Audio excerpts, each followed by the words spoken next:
இலங்கை அரசியலில் இடதுசாரி கொள்கையுடைய பிரபல அரசியல்வாதியாக அவர் அறியப்படுகின்றார். 1934 ஆண்டு ஆகஸ்ட் மாதம் 30 நுவரெலியாவில் பிறந்த அவர் 1959 ஆண்டு பல்கலைக்கழகத்தின் மருத்துவ பீடத்தில் பட்டம் பெற்றார்.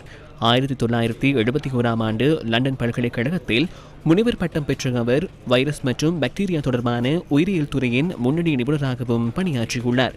1972 ஆண்டு கொழும்பு மருத்துவ ஆராய்ச்சி நிர்வாகத்தில் இணைந்த அவர் 1983 முதல் 1994 வரை அதில் இயக்குநராக பணியாற்றினார். அமரர் திஸ்ஸவிதாரண 1974 ஆண்டு லங்கா சமசமாஜ கட்சியில் இணைந்தார்.